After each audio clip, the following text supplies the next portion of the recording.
Hey, I thought I'd show you something I'm really excited about for myself at this point.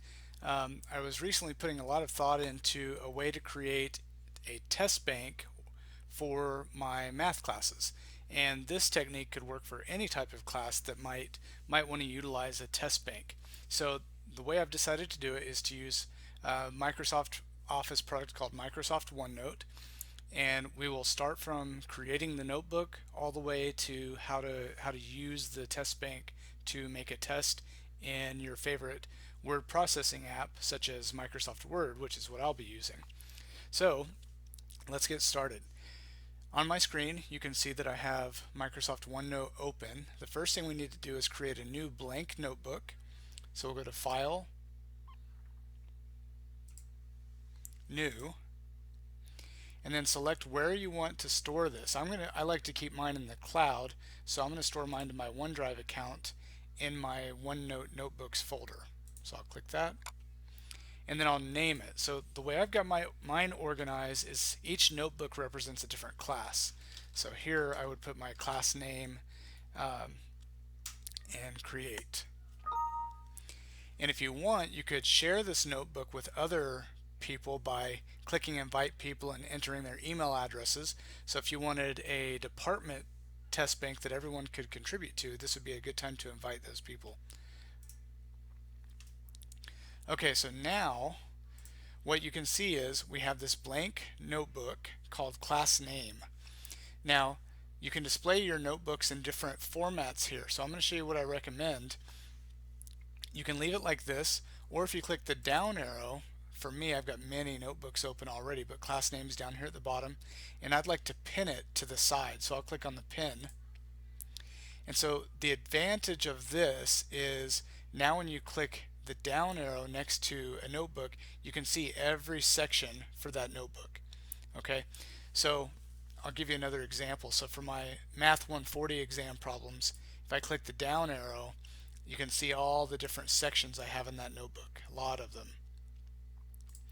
Alright, so now we've mentioned sections, so let's talk about how to use sections. What I recommend, every section you have up here will give a tab. So if you want a new section, you can click the plus and you can create as many sections as you want. But what I recommend using the sections for is naming them by a topic, where you're going to have similar types or similar objectives addressed by different questions. So a couple ways to name a section: you can double click it like I just did, or you can right click it and click rename. And so this is where I'd put the topic. So maybe topic 1 is what I'd put here. And what you're looking at right now, this big white piece of paper, it's an infinite sheet of paper. It can go on and on to the right, it can go on and on, up and down, and that takes some getting used to if you've never used that before. You can change the type of paper by going to View and clicking on rule lines. You can use lined paper, you can use graph paper, whatever you like. I personally like to use blank paper and then put images on it if I want to. You can create more pages within a topic. So what I like to do is use the notebook for an entire class, use a section for a topic. So this could be topic 2, this could be topic 3. Of course, I don't name them that way. For example, in my math classes, I might name one of these rational functions, just depending. So topics will be what your sections are used for. Then your pages are what I like to put different types of questions. So type 1 could be what this page is for. So for me, if topic 1 was rational functions, then this type 1 I might type graphing rational functions, because that's a type of question I could ask about rational functions. And then if you have other types of questions and you want to create new pages, you go over here to the right and you can click add page, and you can title that whatever you want, maybe type 2. If you want another type of question, you could do type 3. And all of these types of questions are within the section called topic 1. Okay, so let's go back to type 1 under topic 1. And what I would do here is, for this type of question, I would ask question 1 text. I would type it all out. If you want to do math, type math, it's very easy in Microsoft OneNote. You can hold down Alt and hit equals, and then you can start typing math notation. You get this menu up here where you can choose different tools you want. Okay. You may want to, maybe your question isn't all text, maybe you want a picture, then go to Insert, Picture, and you can choose whatever file you want. So let's see here, sorry, wrong folder. Maybe I want to use a blank grid for graphing in one of my questions. Then I would click on that picture, and you can grab that picture and you can put anywhere you want on this blank page. Similarly, when you type in OneNote, you get text boxes. You can put that wherever you want also. You can click anywhere you want and start typing, which I really like about OneNote. It works really well for a test bank because you can put your questions wherever you want. So maybe question 1 text has a picture next to it. You can resize it. And then what I would recommend is under your question or next to it somewhere, I would probably type the answer or solution in a different text box. Okay? Because then you have not just all your questions, but you also have the answer or solution with them. And then if you have another version of this question, then you can copy this. So click anywhere on the white area. You don't want to click on your text, right? Because you see how I would be clicking in the text box. So click anywhere in the white area and then drag your cursor, and you can select whatever you want, and you can copy all of that now by right clicking and using copy, or you can do Control C, which is what I'll use. And I've got all of this copied onto my clipboard. I can click somewhere else on my canvas, maybe right here or underneath, and I can paste. And now I've got a copy of what I had here. And if I wanted another one, I could go over here and do it again. And you can see now when I've gone off the screen, I get a scroll bar now that allows me to scroll through all of my options. Okay, so that's when I would go back and I could edit the problem to make it slightly different. Maybe this is version 2. I can move that text box so I could see it. And I could do version 3 over here, and I could modify the answer solution for each.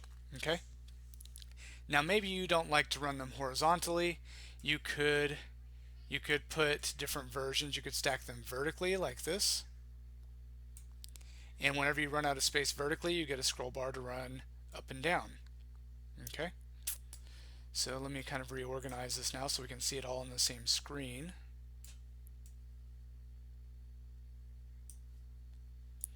And now I've got 3 different versions. I've got 3 different versions of the same type of question. Okay. And let me just grab all of this. Well, no, that's okay.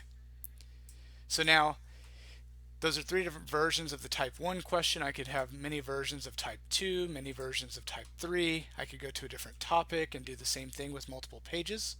All right. So now what I might do is now I need to get this in. I need to build a test from all these different questions I have amongst all my topics. Now whenever you get so many tabs up here, they don't all fit. Okay, whenever you have so many tabs, they don't all fit. That's why I like to pin my notebook, because you can come over here and see all your tabs and you can get between them pretty easily. Okay, so that's why I like to pin my notebook when I do this. Now for me, what I like to do is I like to put my questions into a Word document when I build my test. And so what I do is I take screenshots of the different questions I want from each topic or type. So use your favorite screenshot technique. If you don't know one and you're on a PC, you can use something called the snipping tool. And so to access the snipping tool or any program on your PC, you can click on the Start button. Mine's up here in the top right corner. Yours might be in the bottom left. Click that and then just start typing snipping tool. And it pops up here in your menu. Now, I think everybody should be taking screenshots frequently. So for me, what I'd recommend is right click on this and go ahead and pin it to your taskbar. And I'll show you what that does. So now the taskbar's over here for me. Yours might be on the bottom. I've got my snipping tool shortcut right here on my taskbar. So if I click that, now I can do a new screenshot. So click on new, and I can go grab a screenshot. Maybe I want this version 2 or this version of the question.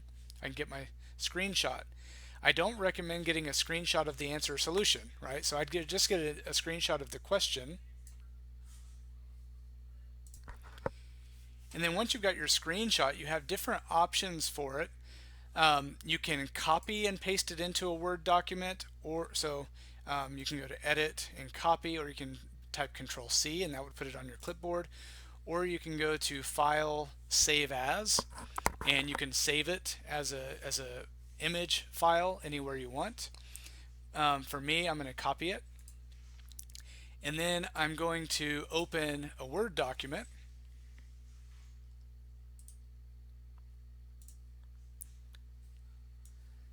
So now I've got a blank Word document here.